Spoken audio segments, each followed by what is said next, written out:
작은 움직임에도 뻣뻣해지는 다리. 특히 무릎을 굽힐 때마다 참을 수 없는 통증이 몰려옵니다. 아이고, 그래.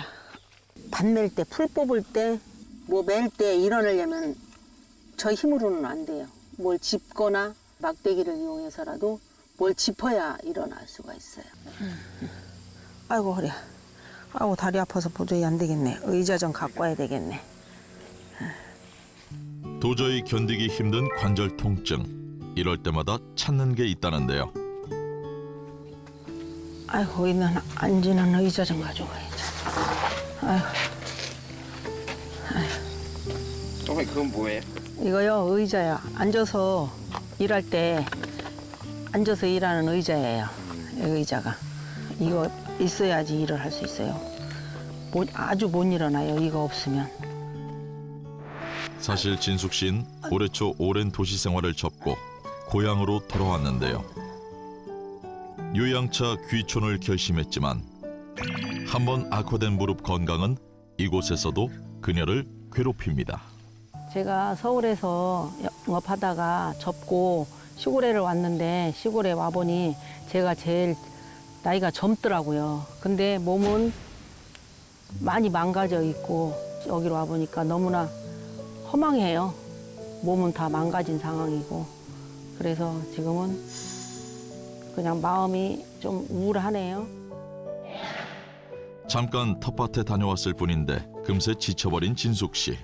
아이고, 아이고 다리, 아이고 다리, 아이고 다리야, 아이고 다리야, 아이고, 아이고 좀 파스 좀 붙일까? 아이고, 아이고, 파스 좀 붙여야 되겠네. 아이고, 아이고, 이걸 붙일까? 이걸 붙일까? 하루도 멈추지 않는 관절 통증에 조금이라도 도움이 될까 싶어 파스는 늘 종류별로 구비해둡니다. 다리가 아파서 항상 이 파스를 붙여야 돼요.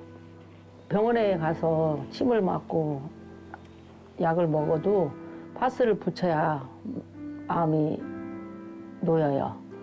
그래도 안 붙인 것보다는 그래도 부드럽고 편안하니까. 그러나 임시 방편일 뿐 지속되는 통증을 막기엔 역부족인데요. 더 큰 문제는 관절염으로 인해 하나둘씩 질환이 늘어가고 있다는 겁니다. 복용하는 약이 한가득. 무릎 통증으로 시작된 관절염이 어느새 전신 건강을 위협하고 있습니다.